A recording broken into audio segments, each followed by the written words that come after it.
आप सभी का हमारे चैनल पर बहुत बहुत स्वागत है।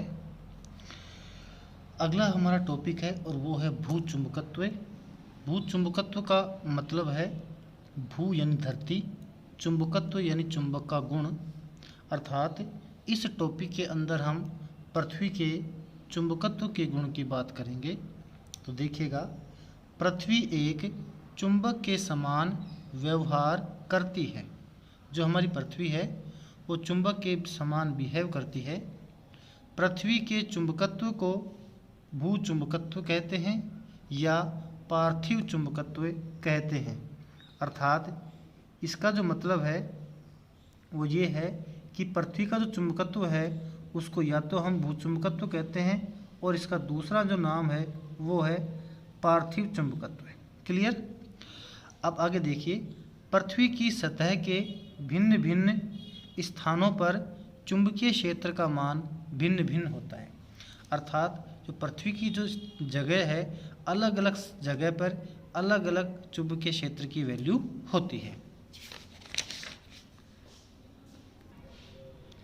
इसका मान 10⁻⁻5 टेस्ला की कोटि का होता है। मतलब पृथ्वी का जो चुंबकत्व का जो गुण है उसकी जो वैल्यू है, चुंबकत्व की जो वैल्यू है, चुंबकीय क्षेत्र की जो वैल्यू है जो पृथ्वी में पाई जाती है वो 10⁻⁻5 टेस्ला की कोटि की होती है। अगला टॉपिक है पृथ्वी के चुंबकत्व का कारण। कि पृथ्वी में जो चुंबकत्व का गुण पाया जाता है उसका रीजन क्या है, किस वजह से ये पाया जाता है, इसके बारे में अभी तक वैज्ञानिकों ने कोई सटीक कारण अभी तक नहीं बताया है, लेकिन उन्होंने कुछ अनुमान अवश्य लगाए हैं। अनुमानों के आधार पर उन्होंने पृथ्वी के चुंबकत्व के गुण की व्याख्या की है कि ये किस कारण उत्पन्न हुआ है। लेकिन जो अनुमान हम पढ़ने जा रहे हैं वो 100% सत्य नहीं है। अभी तक कोई ऐसा अनुमान वैज्ञानिक नहीं लगा पाए जो इसके लिए 100% उत्तरदायी हो। देखिएगा, अभी तक वैज्ञानिकों द्वारा पृथ्वी के चुंबकीय क्षेत्र का स्पष्ट कारण नहीं बताया गया है। क्लियर?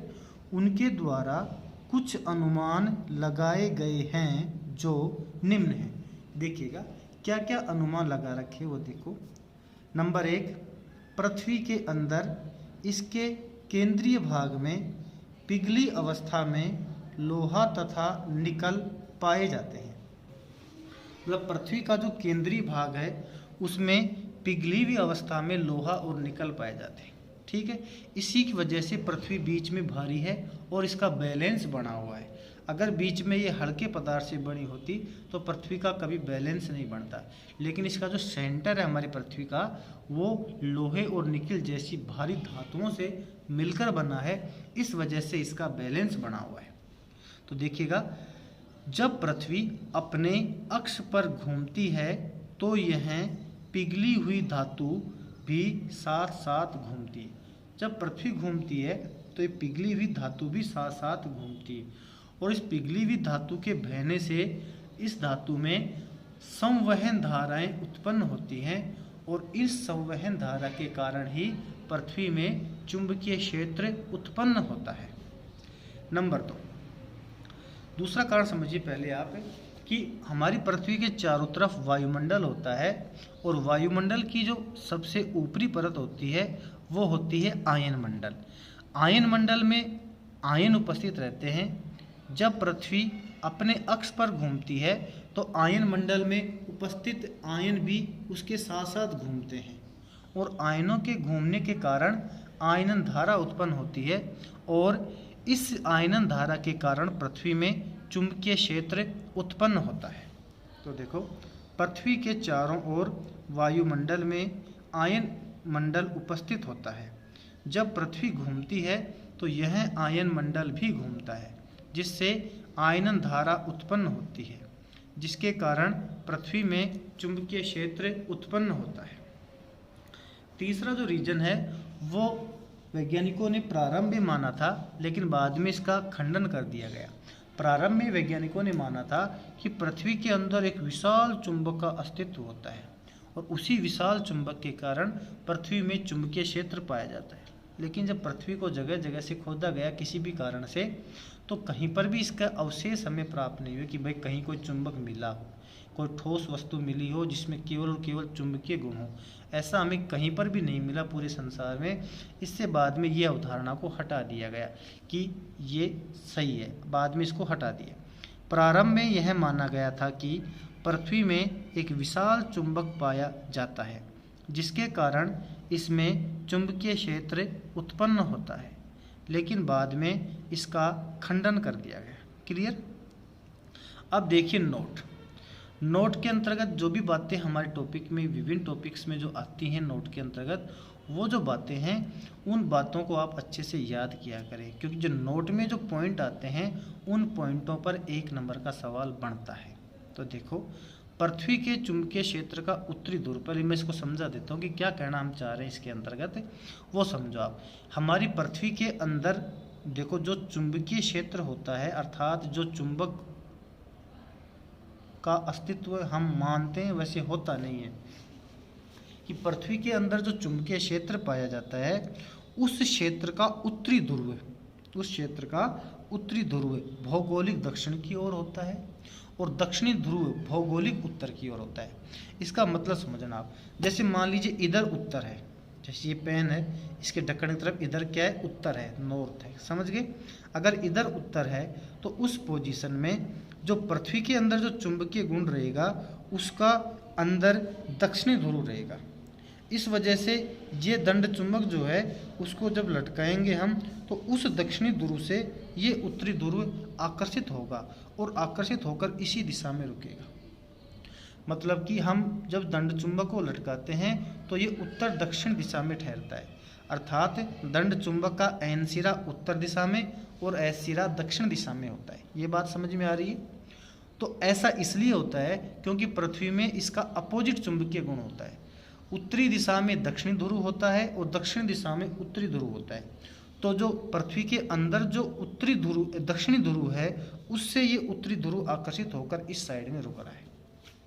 समझो इसको, पृथ्वी के चुंबकीय क्षेत्र का उत्तरी ध्रुव भौगोलिक दक्षिण की ओर तथा दक्षिणी ध्रुव भौगोलिक उत्तर की ओर पाया जाता है।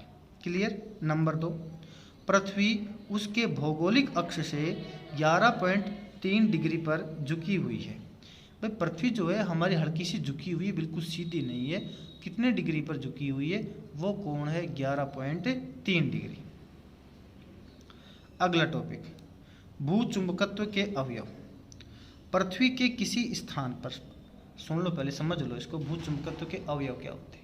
मतलब पृथ्वी के किसी स्थान पर चुंबकत्व का गुण पाया ही जाता है। अब उसके चुंबकत्व के गुण की व्याख्या करने के लिए जिन अवयवों की आवश्यकता होती है उसे क्या कहते हैं, भूचुंबकत्व के अवयव कहते हैं।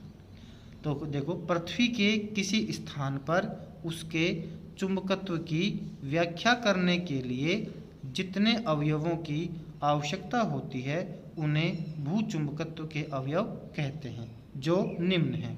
पहला है दिक्पात का कोण, दूसरा है नति या नमन का कोण और तीसरा है पृथ्वी के चुंबकीय क्षेत्र का क्षैतिज घटक।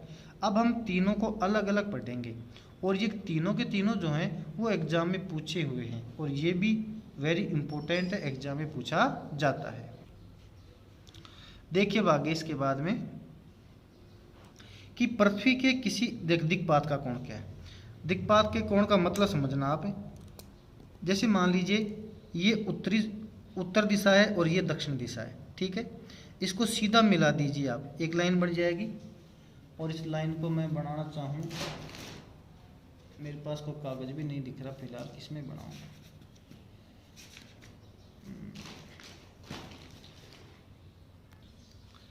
देखिएगा आप इसमें, जैसे मान लीजिए कि ये उत्तरी ध्रुव है और ये दक्षिणी ध्रुव है और ये इसको मिलाने वाली एक रेखा है। क्लियर। अब मान लीजिए कि आप किसी दंड चुंबक को लटका रहे हो और दंड चुंबक को लटकाओगे तो मान लो वह दंड चुंबक ऐसे टेढ़ा है, ये तो एन दिशा है, यह नॉर्थ है और ये साउथ है, ठीक है। जैसे मान लीजिए ये तो चुंबक है ना, ये तो हमारा क्या है, चुंबक है। ये चुंबक का N ध्रुव है और ये चुंबक का S ध्रुव है। तो ये जो लाइन है इसको तो कहेंगे हम, इसको कहेंगे हम चुंबकीय याम्योत्तर। क्या कहेंगे इसको? चुंबकीय याम्योत्तर।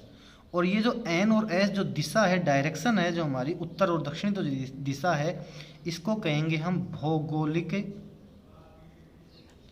याम्योत्तर। ठीक है। और इन दोनों के बीच जो एक कोण है थीटा, इस कोण को कहते हैं दिक्पात का कोण। बहुत सिंपल सी डेफिनेशन है, किताब में बहुत कठिन वठिन दे रखी है, आपको उसके चक्कर में नहीं फंसना है। देखो पढ़ो, पृथ्वी के किसी स्थान पर भौगोलिक याम्योत्तर तथा चुंबकीय याम्योत्तर के मध्य बने न्यून कोण को दिक्पात का कोण कहते हैं। क्लियर? आगे देखो, उच्चतर अक्षांशों पर इसका मान अधिक तथा विषुवत रेखा पर, विषुवत रेखा में ये 6 षटकोण वाला आता है बेटा, ऐसे। ठीक है, विषुवत रेखा के पास इसका मान कम होता है। इसका मतलब भी समझ लो, जैसे मान लो ये पृथ्वी है ना, और ये इसकी क्या है? विषुवत रेखा है या भूमध्य रेखा है। भूमध्य कह दो, विषुवत कह दो, एक ही बात होती है। तो इस दिक्पात के कोण की जो वैल्यू है ना, वो इसके आसपास जो जगह है यहाँ पर तो क्या होती है? कम होती है। और ये जो उत्तरी और दक्षिणी ध्रुव हैं इसके, यहाँ पर इसकी वैल्यू अधिक होती है, और यहाँ भी क्या होती है? अधिक होती है। क्लियर? ये बात यहाँ कही है कि उच्चतर अक्षांशों पर इसका मान अधिक तथा विषुवत रेखा के पास इसका मान कम होता है। सेकंड नंबर है नति या नमन का कोण। इसका मतलब समझो आप, जैसे मान लीजिए कि ये कोई चुंबकीय सुई है, जब इसको हम स्वतंत्रता पूर्वक लटका दें तो ये बिल्कुल सीधी नहीं रहती है, मतलब धरती के पूरी तरह से समांतर नहीं रहती, ये थोड़ी ऊपर नीचे रहती है। जैसे मान लो किसी जगह ऐसे है, टेढ़ी है थोड़ी, ये सिरा ऊंचा है, ये सिरा नीचा है। अब देखो एक लाइन, इसको खींचो लाइन को, अब लाइन बन जाएगी, इसको नीचे तक ले जाओ तो यहाँ टिक जाएगा। और एक ये जो है नीचे धरती है, पृथ्वी है, तो या यूँ कहूँ इसको मैं थोड़ा नीचे ले जाऊँ ऐसे, तो एक कोण तो ये बन गया, एक कागज का तल है। इनके बीच में जो कोण बन रहा है इसे कहते हैं नति या नमन का कोण। देखो, जब चुंबकीय सुई को स्वतंत्रता पूर्वक लटका दिया जाए तो वह पृथ्वी के साथ कुछ कोण बनाती है। चुंबकीय सुई द्वारा क्षैतिज के साथ बनाए हुए इस कोण को नति या नमन का कोण कहते हैं। आगे चलिए, पृथ्वी की विषुवत रेखा पर इसका मान होता है 0 डिग्री और ध्रुवों पर होता है 90 डिग्री। वेरी वेरी मोस्ट, ये एग्जाम में पूछा हुआ है। मतलब कि अगर ये चुंबकीय सुई है, इसको लेकर मैं पृथ्वी के भूमध्य रेखा या विषुवत रेखा पर जाऊंगा तो उस समय धरती के बिल्कुल समांतर रहेगी। तो कितना डिग्री कोण हो गया? 0 डिग्री। और जब इसी को लेकर ध्रुवों पर जाऊंगा तो ये बिल्कुल खड़ी हो जाएगी ऐसे, तो वहां का कोण कितना बनेगा? 90 डिग्री बनेगा। अगला टॉपिक नंबर 3, पृथ्वी के चुंबकीय क्षेत्र का क्षैतिज घटक। देखो, पृथ्वी में जो चुंबकीय क्षेत्र होता है उसके बारे में मैंने कहा था आपको, जैसे यहाँ भी बताया, चुंबकीय याम्योत्तर बताया था कि चुंबक जो ऐसे दिशा में थोड़ा टेढ़ा रुकता है। इसका मतलब जो पृथ्वी का चुंबकीय क्षेत्र होता है वो 100% न एक्स अक्ष की साइड होता है न वाई अक्ष की साइड होता है। बीच में कोई पोजीशन बनाता है, ये अलग अलग जगह पर अलग अलग पोजीशन पर होता है। इसका मतलब जो ये पोजीशन है, इस वजह से इसके 2 घटक बनते हैं, एक तो क्षैतिज घटक और एक ऊर्ध्व घटक। इसके 2 घटक बनेंगे। तो पृथ्वी के ऊपर केवल क्षैतिज घटक ही प्रभाव डालता है, ऊर्ध्व घटक का पृथ्वी पर कोई प्रभाव नहीं डालता। इसलिए हम इसको कहते हैं पृथ्वी के चुंबकीय क्षेत्र का क्षैतिज घटक। पढ़ो इसको, ध्रुवों पर पृथ्वी के चुंबकीय क्षेत्र का मान ऊर्ध्वाधर दिशा में होता है। ये बात हमने थोड़ी देर पहले पढ़ी थी, तभी चुंबकीय सुई वहाँ पर खड़ी हो गई थी। जबकि भूमध्य रेखा पर इसका मान क्षैतिज दिशा में होता है। जो हमारी भूमध्य रेखा है उस पर हमारी चुंबकीय सुई समांतर थी, इस वजह से वहाँ ये क्या है? क्षैतिज दिशा में है। आगे चलिए, पृथ्वी के अन्य स्थानों पर चुंबकीय क्षेत्र क्षैतिज के साथ कुछ कोण बनाता है, इसलिए पृथ्वी के चुंबकीय क्षेत्र के 2 घटक होते हैं। क्लियर? पहला है ऊर्ध्व घटक BV बराबर होता है B sin थीटा, समीकरण नंबर 1, और दूसरा है क्षैतिज घटक BH बराबर B cos थीटा, समीकरण नंबर 2। हमें पता है कि ऊर्ध्व घटक के लिए साइन आता है, क्षैतिज के लिए कोस आता है, पहले हमने पढ़ रखा है। V से बनता है वर्टिकल यानी ऊर्ध्व, और S से बनता है हॉरिजेंटल यानी क्षैतिज। 1 और 2 का वर्ग करके जोड़ दो तो B V square plus B H square बराबर ये हो गया। इन दोनों में बी स्क्वायर कॉमन आ जाएगा तो बी स्क्वायर बन जाएगा ही, तो B V square plus B H square बराबर बी स्क्वायर, या फिर बी बराबर हो जाएगा B V square plus B H square का अंडर रूट। ये तो हो गया पृथ्वी के चुंबकीय क्षेत्र का कुल मान। अब समीकरण 1 में 2 का भाग देने पर इनका आपस में भाग लगाते हैं तो साइन बटा कोस क्या बन जाएगा टेन थीटा, और टेन थीटा के आधार पर देखो क्या बनता है, भाग लगाया B sine theta upon B cos theta, B से बी कट गया और टेन बराबर B V upon B H, या बी वी बराबर हो गया बी एच टेन थीटा। बिल्कुल सिंपल सी बात थी, क्लियर। तो ये टॉपिक हमारा कंप्लीट होता है, और अभी तक आपने हमारे चैनल को सब्सक्राइब नहीं किया तो प्लीज़ इसे सब्सक्राइब कर लीजिए। वीडियो की क्वालिटी में कोई फ़र्क नज़र आ रहा है, क्योंकि आजकल मैं कुछ अलग अलग प्रयोग करके देख रहा हूँ, क्वालिटी में कोई फ़र्क आ रहा है तो आप मुझे कमेंट सेक्शन में बताएं ताकि मैं इसको सुधार कर सकूँ, सलाह दे साथ में कि मैं किस प्रकार से इसमें सुधार कर सकता हूँ, रास्ता भी सुझाएं आप। ठीक है, धन्यवाद।